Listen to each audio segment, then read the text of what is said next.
لوگ کہتے ہیں جی آپ بڑی سخت باتیں کرتے ہیں. میں نے کہا اقبال سے پوچھ لیتے ہیں.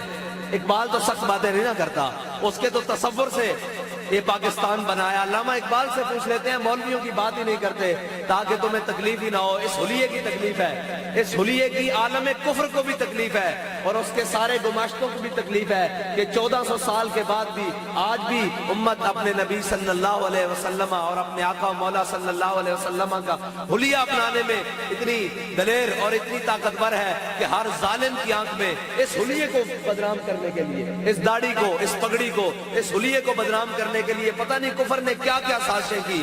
کبھی جناب اس حلیے میں دہشت گرد بھیجے, کبھی اس حلیے میں خودکش بمبار بھیجے اور پتہ نہیں کیا کچھ کیا. لیکن یہ دین مٹنے والا نہیں ہے, یہ اسلام مٹنے والا نہیں ہے. جو مرضی سازشیں کر لو, جو کچھ مرضی کر لو. اقبال کہتا ہے اب تیرا بھی دور آنے کو ہے فقر غجور, کہ کھا گئی روح فرنگی کو ہوائے سیم و زر. بڑی کوششیں کفر کر رہا ہے کہ کسی نہ کسی طریقے سے یہ جو مسلمان لا الہ الا اللہ محمد رسول اللہ پڑھتا ہے نا, پھر دنیا کی کوئی چیز اس کے سامنے نہیں ٹھہرتی. پھر یہ دنیا کی کسی چیز کو سامنے نہیں دیکھتا کہ یہ سامنے سپر پاور کھڑی ہے, امریکہ کھڑا ہے, فلاں کھڑا ہے, فلاں کھڑا ہے. جب یہ لا الہ الا اللہ محمد رسول اللہ پڑھ لیتا ہے پھر یہ کسی طاقت کو کھاتے میں نہیں لاتا کہ قوت سلطانوں امیر از لا الہ اور حیبت مرد فقیر از لا الہ.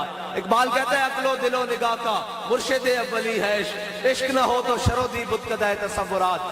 اور اقبال کہتا ہے خرد نے کہہ بھی دیا لا الہ تو کیا حاصل, دل و نگاہ مسلمان نہیں تو کچھ بھی نہیں. بڑی مدتوں بعد ایک درویش آتا ہے جو دل و نگاہ سے لا الہ الا اللہ محمد رسول اللہ پڑھتا ہے اور پوری امت کو سمجھا کر جاتا ہے کہ اپنے آقا و مولا صلی اللہ علیہ وسلم سے محبت کرنی کس طرح ہے اور محبت کو لوگوں تک پہنچانا کس طرح ہے. اور اگر اپنے آقا و مولا صلی اللہ علیہ وسلم کی عزت و ناموس پر کوئی وقت آ پڑے, کوئی ضرورت پڑ جائے تو پھر اس کے اوپر ڈٹ کر پیرا دینا کس طرح ہے کہ یہاں تم نے بات کرنی ہے عالم کفر, وہاں گھر بیٹھ کر کانپے گا, وہاں گھر بیٹھ کر کانپے گا. ہم نے بات کرنی نہیں, ہم نے پوچھنی ساری باتیں اقبال سے.